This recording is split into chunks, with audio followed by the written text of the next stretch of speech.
Anyway, everyone, welcome to Fireside Chat and reading The Wind in the Willows. Today's chapter is chapter 5, Dulce Domum. This, again, I think I say every week that this is one of my favorite chapters of the book. Well, it is. It's always one of my favorite chapters. It's my favorite book. I've read this book just about once a year since I was maybe in second grade. That means I was what? Second grade would be seven-ish, 7, 8, I think 7 years old. Actually, 7 years old, I'm darn certain, is when I first read this book. And I've read it, like I said, every year since. There have been a couple of years, my second year in China, I didn't have this book with me. My first year, I found a copy of it in a Chinese bookstore. I bought it and read it while on trains and traveling around. I had a lot of free time on buses and trains as I got around in my daily life in China. Again, just going to the school. I took a bus that took an hour to get home at night. It was a nice ride, though.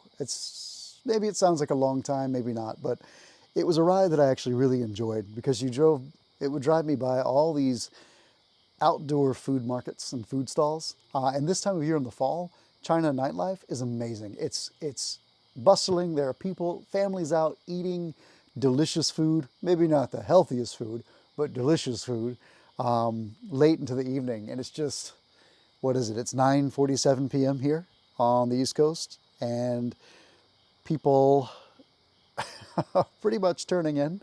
A few restaurants will be open, some fast food's open, but most places close around 10 o'clock.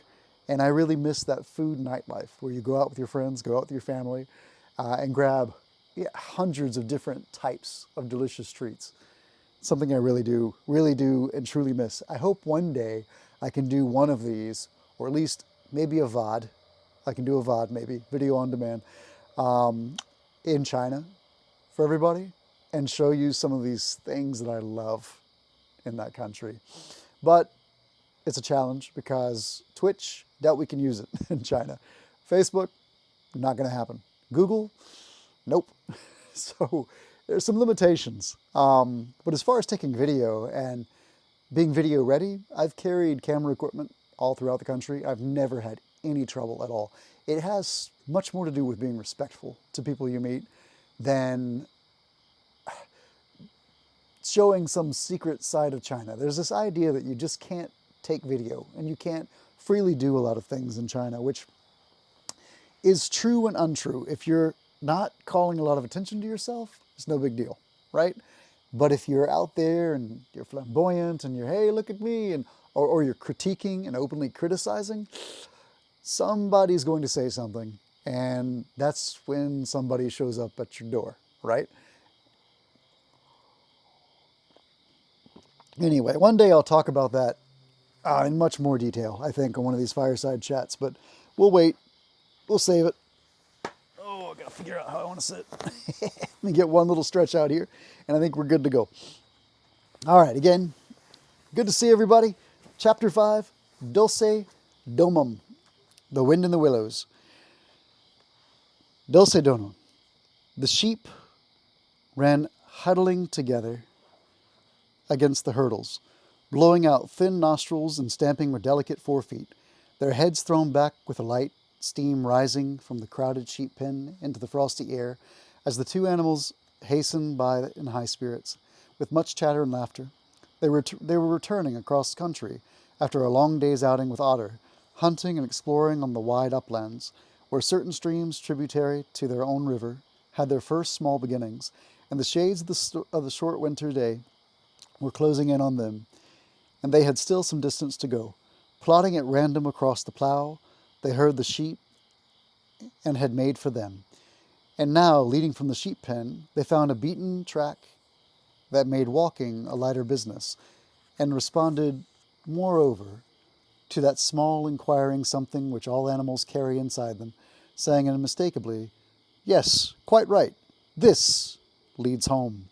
It looks as if we were coming to a village, said the mole, somewhat dubiously, slackening his pace as the track that had in time become a path and then had developed into a lane now handed them over to the charge of a well-measured road. The animals did not hold with the villagers, and their own highways, thickly frequented as they were, took to an independent course, regardless of church, post office, or public house. "Oh, never mind," said the rat. "At this season of the year, they're all safe indoors by this time, sitting round the fire, men, women, and children, dogs and cats and all. We should slip through all right, without any bother or unpleasantness, and we can have a look at them through their windows, if you like, and see what they're doing." The rapid nightfall of mid-December had quite beset the little village as they approached it on soft feet over a first thin fall of powdery snow. Little was visible but squares of a dusky orange-red on either side of the street, where the firelight or lamplight of each cottage overflowed through the casement into the dark world without. Most of the low latticed windows were innocent of blinds, and to the lookers in from outside, the intimates, intimate friends maybe, but the inmates gathered round the tea table, absorbed in handiwork, or talking with laughter and gesture, had each that happy grace which is the last thing the skilled actor shall capture, the natural grace which goes with perfect unconsciousness of observation. Moving at will from one theater to another, the two spectators so far from home themselves had something of wistfulness in their eyes, as they watched a cat being stroked, a sleepy child picked up and huddled off to bed, or a tired man stretch and knock out his pipe on the end of a smoldering log. But it was from one little window, with its blinds drawn down, a mere blank transparency in the night, that the sense of home and the little curtained world within walls, the larger, stressful world of outside nature, shut out and forgotten, most pulsated. Close against the white blind hung a birdcage, clearly silhouetted, every wire, perch, and appurtenance distinct and recognizable, even to yesterday's dull-edged lump of sugar. On the middle perch, the fluffy occupant, head tucked well into feathers, seemed so near to them as to be easily stroked, had they tried. Even the delicate tips of his plumped-out plumage penciled plainly on the illuminated screen. As they looked, the sleepy little fellow stirred uneasily, woke, shook himself, and raised his head. They could see the gape of his tiny beak as he yawned in a bored sort of way, looked around, and then settled his head into his back again, while the ruffled feathers gradually subsided into perfect stillness. Then a gust of bitter wind took them in the back of the neck. A small sting of frozen sleet on the skin woke them as from a dream, and they knew their toes to be cold, and their legs tired, and their own home distant, a weary way. Once beyond the village, where the cottages ceased abruptly on either side of the road, they could smell through the darkness the friendly fields again, and they braced themselves for the last long stretch, the home stretch, the stretch that we know is bound to end some time, and the rattle of the door latch, the sudden firelight, and the sight of familiar things greeting us as long-absent travelers from far oversea. They plodded along steadily and silently, each of them thinking his own thoughts. The moles ran a good deal on supper, as it was pitch dark, and it was all a strange country for him, as far as he knew, and he was following obediently in the wake of the rat, leaving the guidance entirely to him. As for the rat, he was walking a little way ahead, as his habit was, his shoulders humped, his eyes fixed on the straight gray road in front of him, so he did not notice poor Mole when suddenly the summons reached him and took him like an electric shock.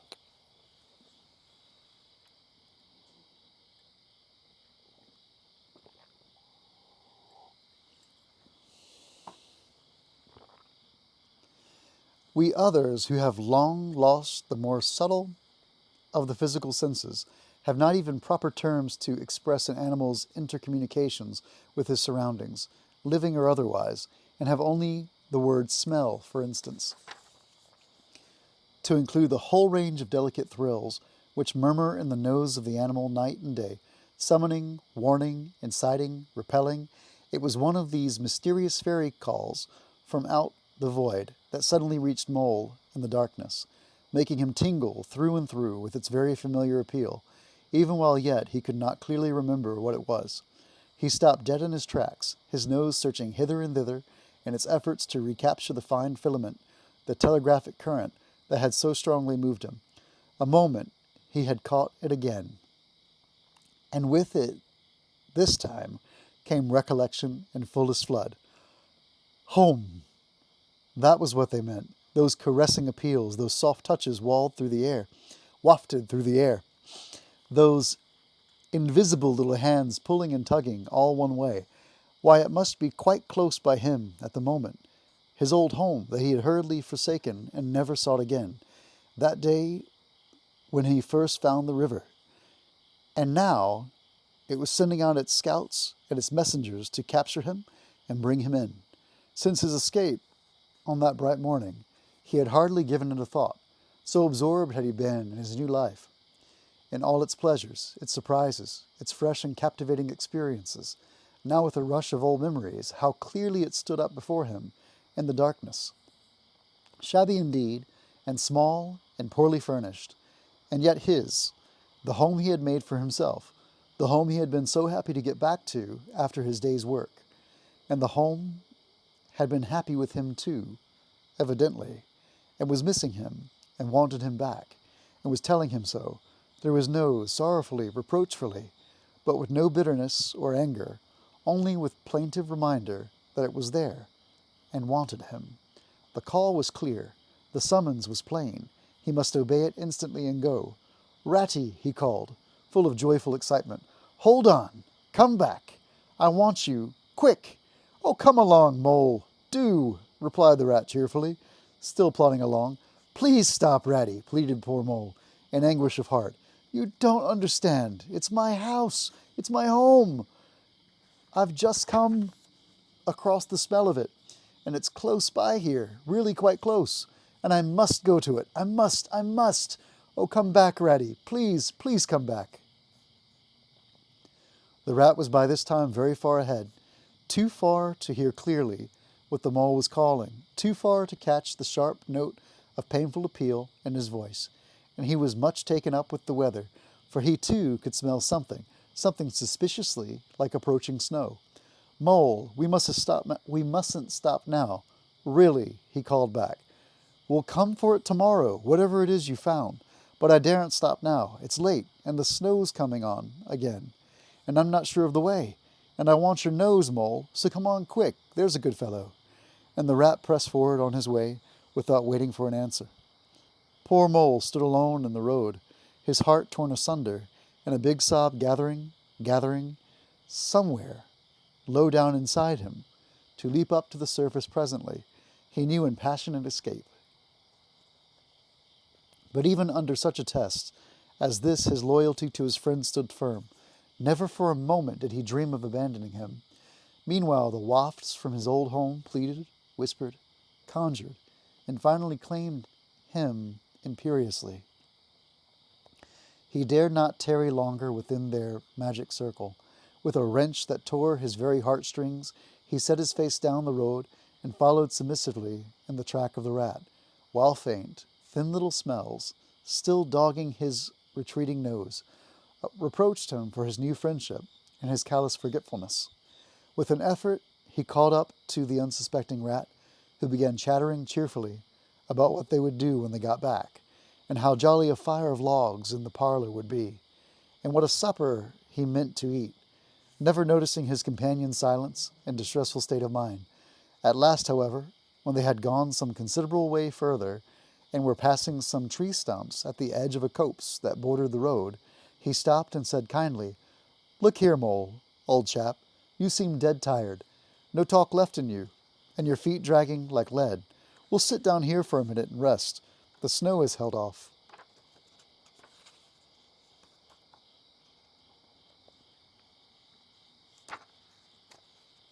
This page is quite stuck. There we go. So far, and the best part of our journey is over. The mole subsided forlornly on a tree stump and tried to control himself, for he felt it surely coming. The sob he had fought with so long refused to be beaten. Up and up, it forced its way to the air, and then another, and others thick and fast, till poor Mole at last gave up the struggle and cried freely and helplessly and openly, now that he knew it was all over, and he had lost what he could hardly be said to have found. The rat.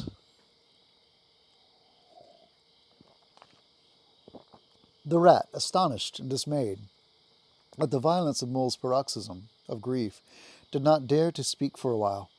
At last he said, very quietly and sympathetically, "What is it, old fellow? Whatever can be the matter? Tell us your trouble, and let me see what I can do." Poor Mole found it difficult to get any words out between the upheavals of his chest that followed one upon another so quickly, and held back speech and choked it as it came. "I know it's a shabby, dingy little place," he sobbed forth at last brokenly. "Not like your cozy quarters, or Toad's beautiful hall, or Badger's great house, but it was my own little home, and I was fond of it, and I went away and forgot all about it, and then I smelt it suddenly on the road when I called and you wouldn't listen, Rat, and everything came back to me with a rush, and I wanted it, oh dear, and when you wouldn't turn back, Ratty, and I had to leave it, though I was smelling it at the same time, I thought my heart would break. We might have just gone and had one look at it, Ratty. Only one look. It was close by. But you wouldn't turn back, Ratty. You wouldn't turn back. Oh dear, oh dear. Recollection brought fresh waves of sorrow, and sobs again took full charge of him, preventing further speech. The rat stared straight in front of him, saying nothing, only patting Mole gently on his shoulder. After a time he muttered gloomily, "I see it all now. What a pig I've been. A pig, that's me. Just a pig. A plain pig." He waited till Mole's sobs became gradually less stormy and more rhythmical. He waited till, at last, sniffs were frequent and sobs only intermittent. Then he rose from his seat and remarking carelessly, "Well, now, we'd really better be getting on, old chap," set off up the road again over the toilsome way they had come. "Wherever are you going to, Ratty?" cried the tearful Mole, looking up in alarm. "We're going to find that home of yours, old fellow," replied the rat pleasantly. "So you had better come along, for it will take some finding, and we shall want your nose." "Oh, come back, Ratty, do," cried the Mole, getting up and hurrying after him. "It's no good, I tell you. It's too late, and too dark, and the place is too far off, and the snow's coming, and I never meant to let you know I was feeling that way about it. It was all an accident and a mistake, and think of Riverbank, and your supper." "Hang Riverbank and supper too," said the rat heartily. "I tell you, I'm going to find this place now if I stay out all night. So cheer up, old chap, and take my arm, and we'll very soon be back there again." Still snuffling, pleading, and reluctant, Mole suffered himself to be dragged back along the road by his imperious companion, who, by a flow of cheerful talks and anecdote, endeavored to beguile his spirits back and make the weary way seem shorter. When at last it seemed to the rat that they must be nearing the part of the road where the Mole had been held up, he said, "Now, no more talking. Business. Use your nose and give your mind to it." They moved on in silence for some little way, when suddenly the rat was conscious, through his arm, that was linked to Mole's, of a faint sort of electric thrill that was passing down the animal's body. Instantly he disengaged himself, fell back a pace, and waited, all attention. The signals were coming through. Mole stood a moment rigid, while his uplifted nose quivered slightly, felt the air. Then a short, quick run forward, a fault, a check, a try back, and then a slow, steady, confident advance. The rat, much excited, kept close to his heels as the Mole, with something of the air of a sleepwalker, crossed a dry ditch, scrambled through the hedge, and nosed his way over a field open and trackless and bare in the faint starlight.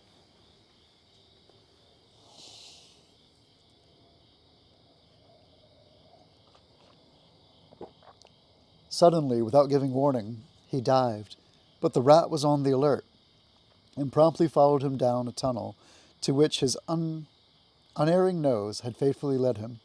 It was close and airless, and the earthy smell was strong, and it seemed a long time to Rat Ere the passage ended, and he could stand erect and stretch and shake himself, the mole struck a match, and by its light the rat saw that they were standing in an open space, neatly swept and sanded underfoot.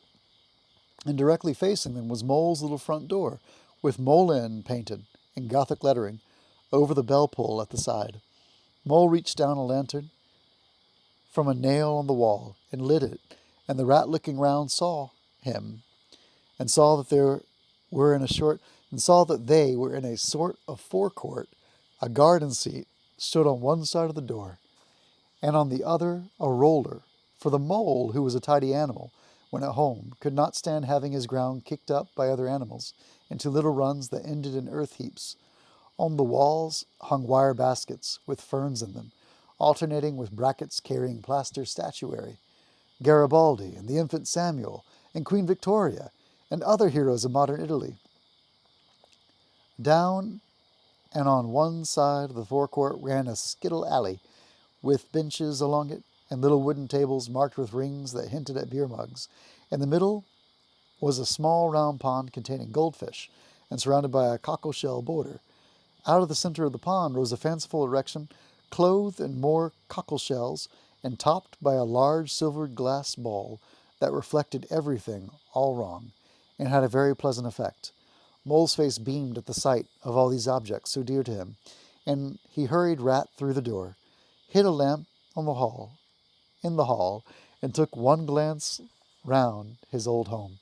He saw the dust lying thick on everything, saw the cheerless, deserted look of the long-neglected house, and its narrow, meager dimensions, its worn and shabby contents, and collapsed again on a hall chair, his nose to his paws. "Oh, Ratty," he cried dismally, "why ever did I do it? Why did I bring you to this poor, cold little place on a night like this, when you might have been at Riverbank by this time, toasting your toes before a blazing fire, with all your own nice things about you?" The rat paid no heed to his doleful self-reproaches. He was running here and there, opening doors, inspecting rooms and cupboards, and lighting lamps and candles and sticking them up everywhere. "What a capital little house this is!" he called out cheerfully. "So compact, so well planned. Everything here and everything in its place.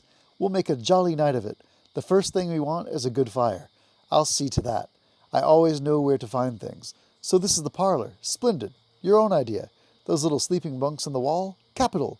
Now I'll fetch the wood and the coals, and you get a duster, Mole. You'll find one in the drawer in the kitchen table, and try and smarten things up a bit. Bustle about, old chap." Encouraged by his inspiring companion, the mole roused himself and dusted and polished with energy and heartiness, while the rat, running to and fro with armfuls of fuel, soon had a cheerful blaze roaring up the chimney. He hailed the mole, and came and warmed himself, but Mole promptly had another fit of the blues, dropping down on a couch in dark despair, and burying his face in his duster. "Rat," he moaned, "how about your supper? You poor, cold, hungry, weary animal. I've nothing to give you. Nothing, not a crumb." "What a fellow you are for giving in," said the rat reproachfully.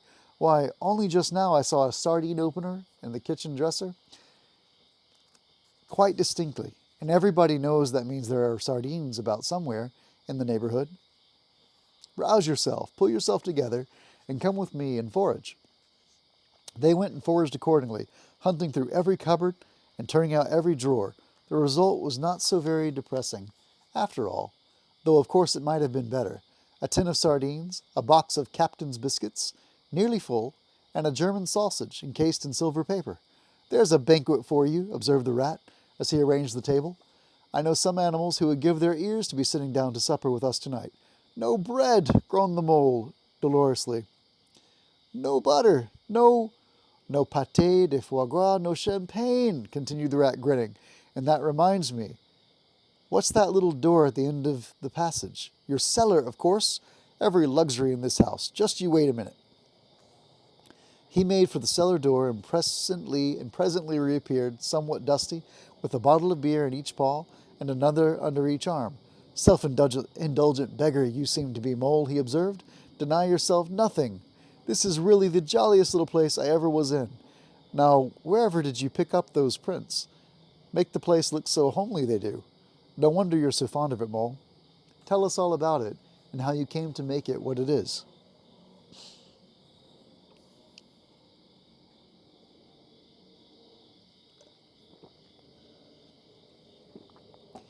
Then, while the rat busied himself fetching plates and knives and forks and mustard which he mixed in an egg cup, the mole, his bosom still heaving with the stress of his recent emotion, related somewhat shyly at first, but with more freedom as he warmed to the subject, how this was planned, and how that was thought out, and how this was got through a windfall from an aunt, and that was a wonderful find and a bargain, and this other thing was bought out of laborious savings, and a certain amount of going without. His spirits finally quite restored, he must needs go and caress his possessions, and take a lamp, and show off their points to his visitor, and expatiate on them, quite forgetful of the supper they both so much needed. Rat, who was desperately hungry, but strove to conceal it, nodding seriously, examining with a puckered brow, and saying, "Wonderful, and most remarkable," at intervals, when the chance for an observation was given him.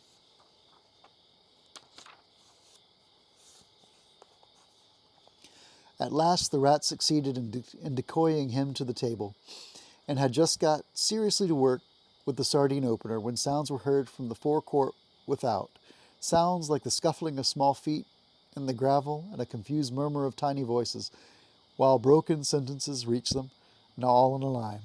"Hold the lantern up a bit, Tommy. Clear your throats first. No coughing after I say 1, 2, 3. Where's young Bill? Here, come on. Do. We're all awaiting." "What's up?" inquired the rat, pausing in his labors. "I think it must be the field mice," replied the mole, with a touch of pride in his manner. "They go round carol-singing regularly at this time of year. They're quite an institution in these parts, and they never pass me over. They come to Mole Inn last of all, and I used to give them hot drinks, and supper too sometimes, when I could afford it. It will be like old times to hear them again. Let's have a look at them," cried the rat, jumping up and running to the door. It was a pretty sight, and a seasonable one, that met their eyes when they flung the door open. In the forecourt, lit by the dim rays of a horn lantern, some 8 or 10 little field mice stood in a semicircle, red worsted, comforters round their throats, their forepaws thrust deep into their pockets, their feet jiggling for warmth. With bright, beady eyes, they glanced shyly at each other, sniggering a little, sniffing, and applying coat sleeves a good deal.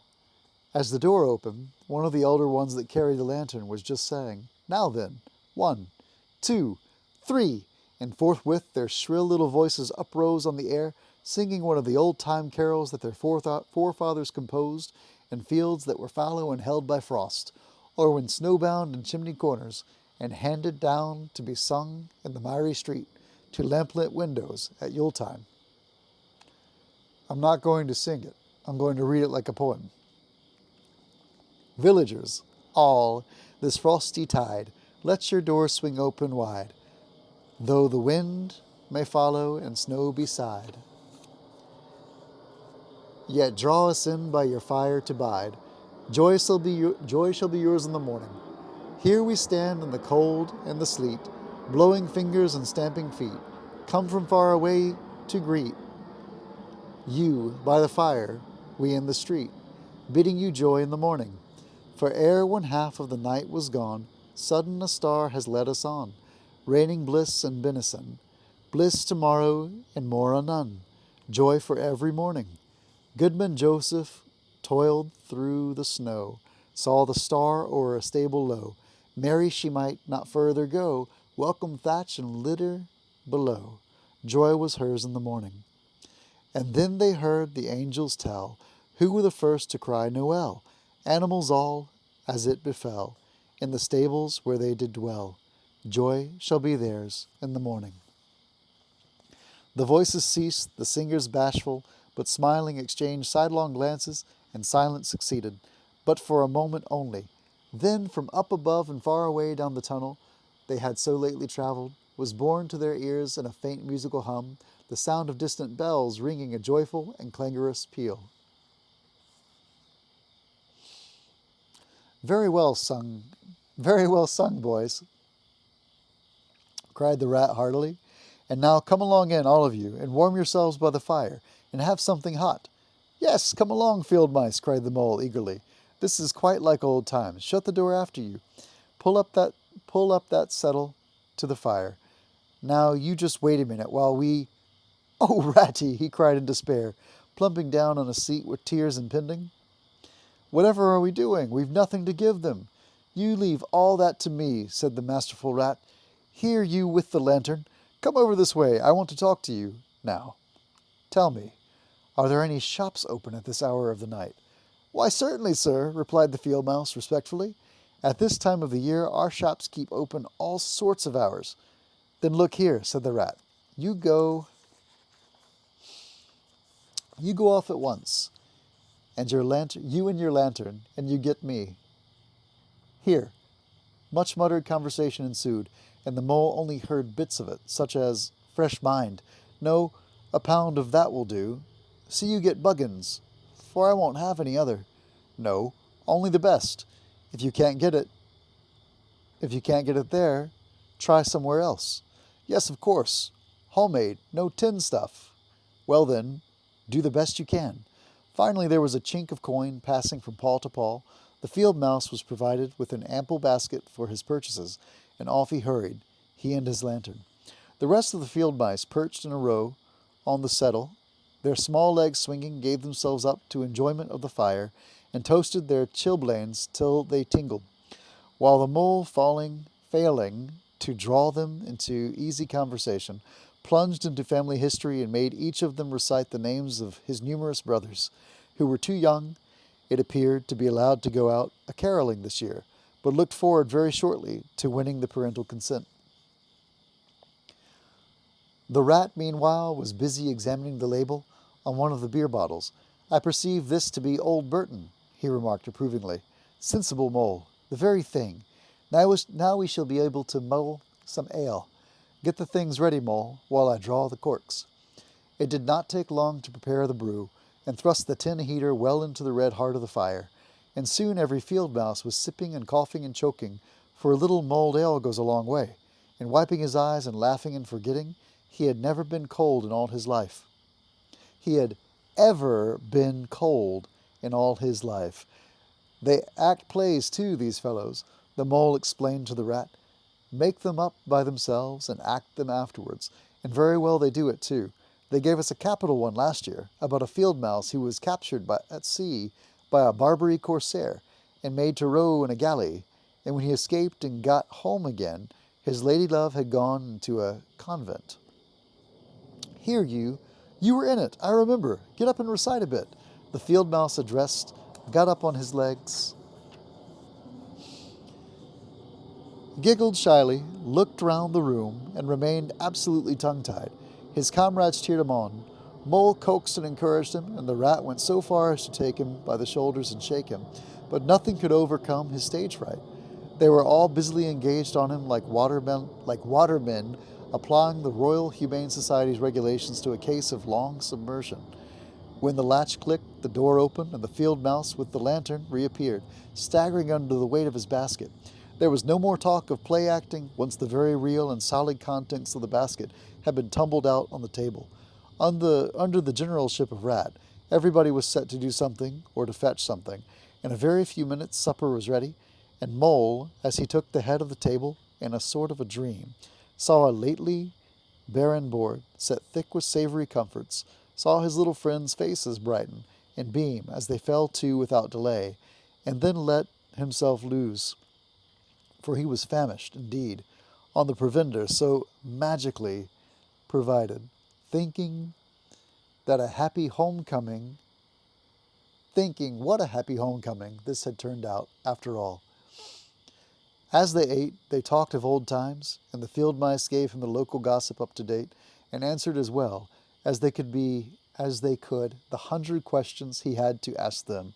The rat said little or nothing, only taking care that each guest had what he wanted, and plenty of it, and that Mole had no trouble or anxiety about anything. They clattered off at last, very grateful, and showering wishes of the season, with their jacket pockets stuffed with remembrances for the small brothers and sisters at home. When the door had closed on the last of them, and the chink of the lanterns had died away, Mole and Rat kicked the fire up, drew their chairs in, brewed themselves a last nightcap of mulled ale, and discussed the events of the long day. At last the rat, with a tremendous yawn, said, "Mole, old chap, I'm ready to drop. Sleepy is simply not the word. That's your own bunk over on the side? Very well then, I'll take this. What a ripping little house this is. Everything so handy." He clambered into his bunk and rolled himself well up in the blankets, and slumber gathered him forthwith, as a swath of barley is folded into the arms of the reaping machine. The weary mole was also glad to turn in without delay, and soon had his head on his pillow, in great joy and contentment. But ere he closed his eyes, he let them wander round his old room, mellow in the glow of the firelight that played or rested on familiar and friendly things, which had long been unconsciously a part of him, and now smiling received him back without rancor. He was now in just the frame of mind that the tactful rat had quietly worked to bring about in him. He saw clearly how plain and simple, how narrow even, it all was, but clearly, too, how much it all meant to him, and the special value of some such anchorage in one's existence. He did not at all want to abandon the new life, and its splendid spaces, to turn his back on sun and air, and all they offered him, and creep home and stay there. The upper world was all too strong. It called to him still, even down there, and he knew he must return to the larger stage. But it was good to think he had this to come back to, this place which was all his own, these things which were so glad to see him again, and could always be counted upon for the same simple welcome. I like this chapter because it's just a nice chapter of homecoming. Dulce Domum, the sweet home, going back to your home sweet home after traveling to far off lands, like when I was in China. There really is no place like home. I made a home in China. I loved where I lived. Same in Buenos Aires, Argentina, is another place I call home. I love these places. But being at home, around family, especially during the holidays when it's cold outside, snowy outside, kids are caroling in the neighborhood, I guess we don't do this as much as we used to. When I was young, my family, we would go caroling, and I enjoyed it a lot. This chapter always makes me think of that, just the warmth and coziness of the middle of the cold winter season. And then, next time, we go on to chapter 6, Mr. Toad. This is where things get kind of wild. Mr. Toad has a crazy life, lots of adventures, and from this point on, I do believe we see lots of action. So, get yourselves ready, be prepared. Next Tuesday, if the weather's fine, especially if it's like it is tonight. Tonight, the weather is beautiful. Getting a slightly stuffy nose being out in the cool, but a little bit of tea will fix that right up. Just like Molly, just like Ratty, it's time for me to tuck in, call it a night, and head to bed. Thank you all for being here. Glad you're enjoying these stories as much as I do. I love this book. I don't know what comes next. I haven't decided, but we'll continue reading something when we finish The Wind and the Willows. But don't worry, we still have 4 or 5 chapters left, I believe. Good chapters, too. Good night, everybody. Take care, and I'll see you for the next reading of The Wind and the Willows.